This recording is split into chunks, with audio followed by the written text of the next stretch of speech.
Hello dear students, gaseous state को further continue करते हैं आज। और एक टॉपिक और हम डिस्कस करते हैं, दैट इज़ क्रिटिकल फिनोमिना। देखिए, काइनेटिक थ्योरी से लेकर के अब तक जितना भी हमने डिस्कशन किया, उसमें ये बात आती है कि जो गैस के मॉलिक्यूल्स होते हैं, they are in a state of continuous random motion.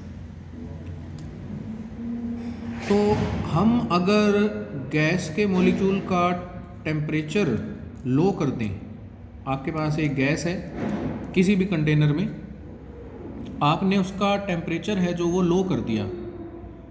जब टेम्परेचर लो करोगे तो क्या होता है उससे कि गैस के मॉलिक्यूल्स की काइनेटिक एनर्जी क्या हो जाती है, रिड्यूस हो जाती है, लो हो जाती है, या यूँ कह दो कि जो मॉलिक्यूल्स होते हैं वो स्लो हो जाते हैं, उनका मोशन जो होता है वो धीरे धीरे क्या होता रहेगा, स्लो होता रहेगा।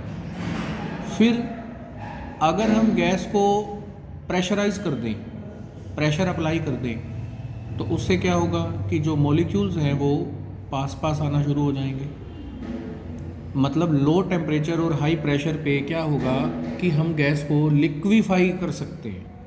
हम गैस की जो स्टेट है वो लिक्विड में कन्वर्ट कर सकते हैं, फ्रॉम गैस टू लिक्विड, ऐसा हम कर सकते हैं।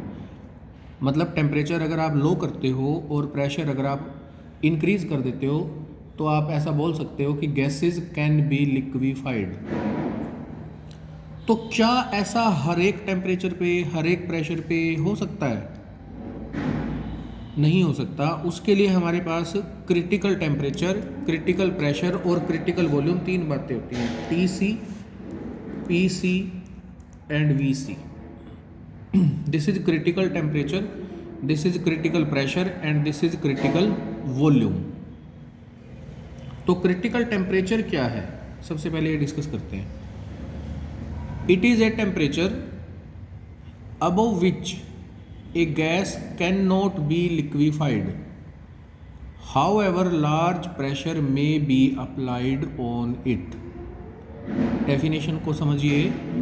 क्रिटिकल टेम्परेचर वो टेम्परेचर होता है जिससे ऊपर, अबव विच, जिससे ऊपर आप गैस को लिक्विफाई नहीं कर सकते, चाहे कितना भी प्रेशर आप अप्लाई ना कर लें।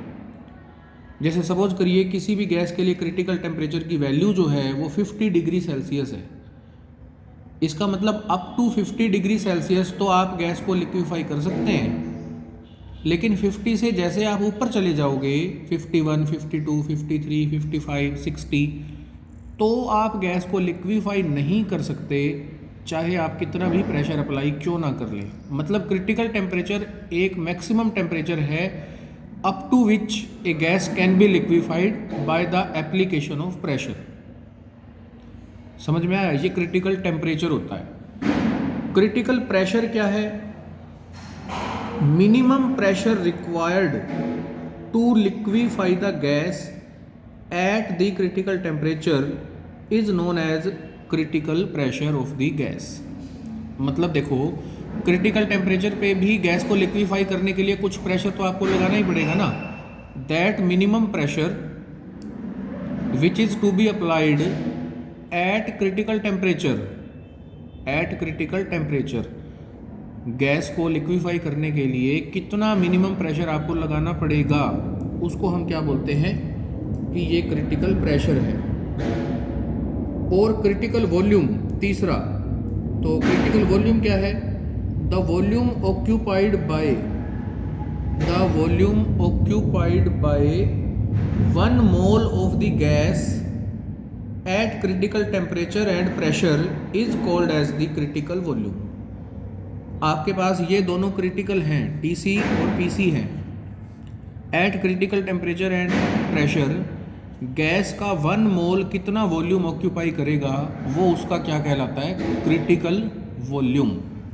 जैसे कार्बन डाइऑक्साइड गैस है, इसके लिए TC की वैल्यू 31.1 डिग्री सेल्सियस, PC की value 72.9 atmospheric and VC is given as 95.65 centimetre cube per mole, मतलब 1 मोल का वॉल्यूम है ये कार्बन डाइऑक्साइड के लिए क्रिटिकल कॉन्स्टेंट्स की वैल्यू गिवन है।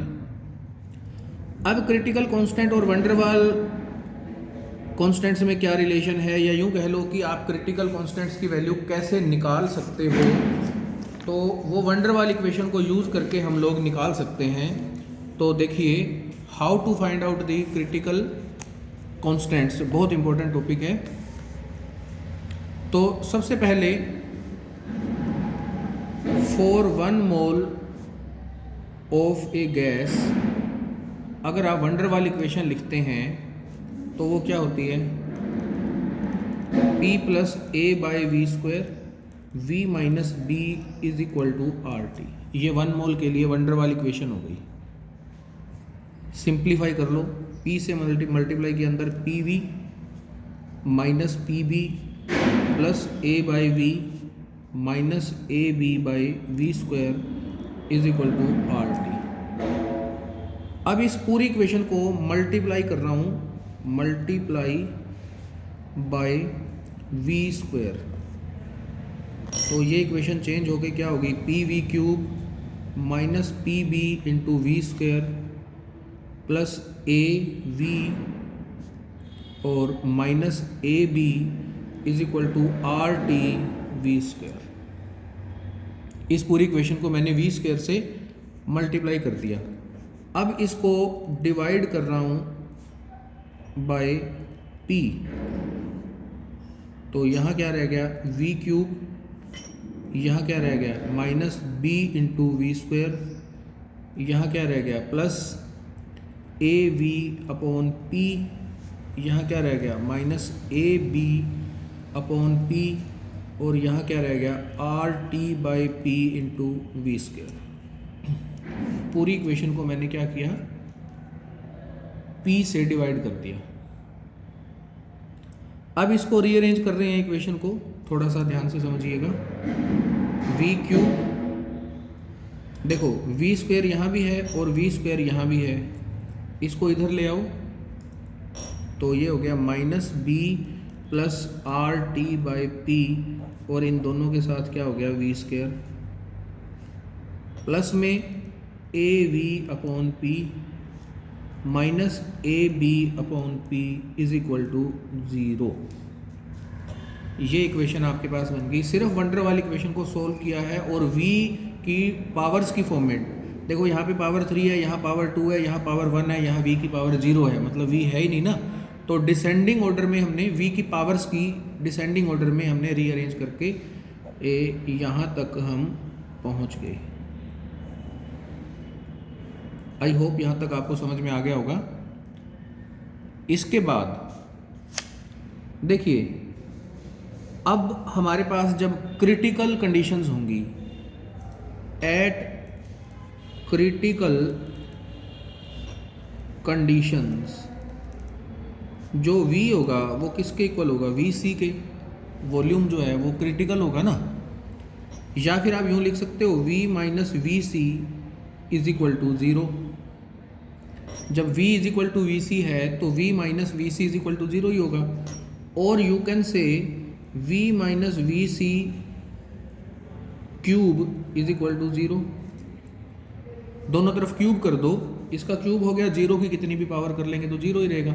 अब ये a माइनस बी का क्यूब फॉर्मूला यूज कर लेंगे तो ये बन गया v cube minus 3vc into V square plus 3vc square v minus V C cube is equal to 0।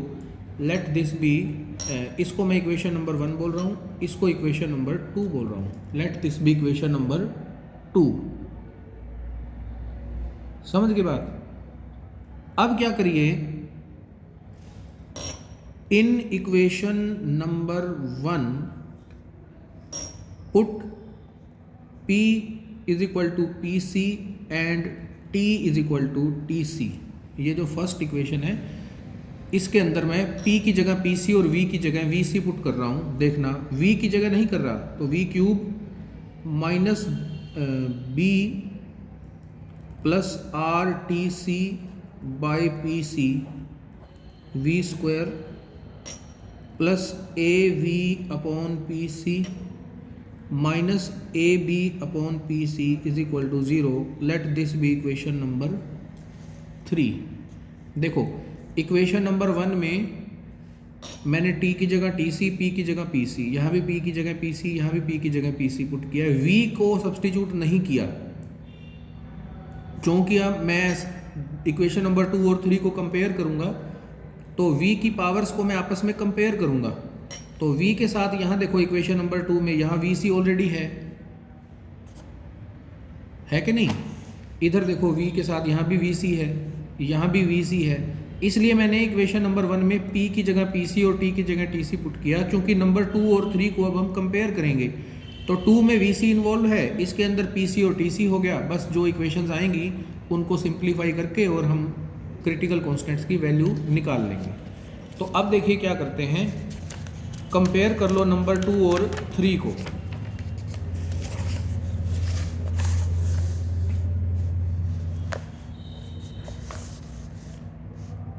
Comparing equation 2 and 3, जो कोफिशिएंट्स हैं उनको आपस में कंपेयर कर लोगे तो 3vc is equal to b plus R T C by P C आ गया। Number 4 3vc square is equal to a by P C. Number 5 और V C cube is equal to A B by P C. Number 6। ये 3 equation आपके पास आ गई। Equation 2 और 3 में coefficient को compare किया आपने v के, तो ये वैल्यूज आ गई। अब इन इक्वेशन से आपने क्या करना है, P C V C T C को क्या करेंगे, अब कैलकुलेट कर लेंगे। तो बिल्कुल आसान है, देखो 6 डिवाइडेड बाय 5, 6 डिवाइडेड बाय 5 तो क्या बन गया, V C cube upon 3vc square is equal to A B by P C multiplied by P C by A. ये बन गया। वी सी स्क्वायर से ये पावर कैंसिल होगी, इधर तो बच गया वी सी। देखो पी सी से पी सी कैंसिल, ए से ए, 3 को परली तरफ ले जाओ तो यहाँ से वी सी की वैल्यू आ गई 3b। इसको याद रखना है, वी सी की वैल्यू आ गई 3b। अब ये वी सी की वैल्यू मैं इक्वेशन नंबर 6 में पुट कर दूं। Put V C is equal to 3b in equation number 6। तो 6 इक्वेशन में देखो वी सी का क्यूब है ना, तो 3b का क्यूब हो गया is equal to A b upon P C. यहाँ से पी सी की वैल्यू क्या आ गई, a b upon 27b cube, b से b कैंसिल, तो पी सी की वैल्यू क्या आ गई, a बाय 27b। इसको भी याद रखना है। अब 2 आ गए आपके पास, वी सी और पी सी। अब टी सी निकालना है, तो टी सी इक्वेशन नंबर 4 में दिखाई दे रहा होगा आपको। 5 और 6 में तो टेम्परेचर का जिक्र नहीं हो रहा, नंबर 4 के अंदर क्रिटिकल टेम्परेचर है। तो इसका मतलब अब आपने क्या करना है, put the values of V C and P C in equation 4। 3 into V C की जगह क्या पुट कर रहा हूँ मैं, 3b is equal to b plus R T C, और पी सी की जगह क्या पुट कर रहा हूँ, a बाय 27b। नंबर 4 में मैंने वैल्यू पुट कर दी। इसको सिंप्लीफाई करोगे तो टी सी की वैल्यू क्या आएगी, 8a बाय 27rb। ये 3 वैल्यूज़ आपके पास आ गई। अब मैं ये 3 वैल्यूज़ यहाँ पे दोबारा से लिख रहा हूँ। V C is equal to 3b, P C is equal to a by 27b and T C is equal to 8a by 27rb। ये आपके पास क्रिटिकल कॉन्स्टेंट्स की वैल्यू आ गई।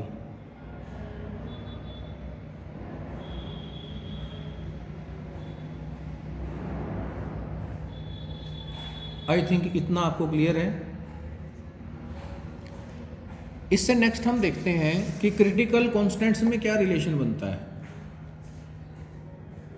Relation between TC, PC and VC, इनमें आपस में भी क्या कोई रिलेशन है क्या, अब ये देखने की कोशिश करते हैं। देखो VC is equal to 3b, इसका मतलब b कितना हो गया, वीसी डिवाइडेड बाय 3। पीसी की वैल्यू क्या है,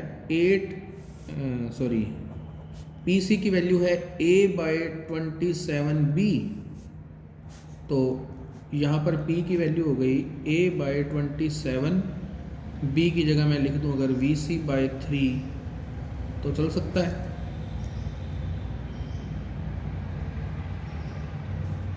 सॉरी b का स्केयर है यहाँ, स्केयर, जो ये वैल्यूज़ हैं b की, इसमें स्केयर है b का, तो मैंने यहाँ पे वैल्यू पुट कर दी।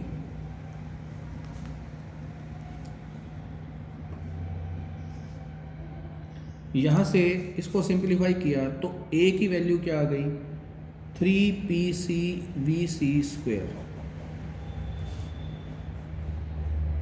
अब ये a और b की दोनों की आपके पास वैल्यूज़ जो आई हैं, इन वैल्यूज़ को आप TC वाले रिलेशन में पुट कर दो। देखो TC क्या है, 8a/27rb, तो यहाँ पर TC को आप ये लिख सकते हो, a की जगह 3pcvc²/27 और b क्या है, vc/3, ये चीज़ होगी ना यहाँ से।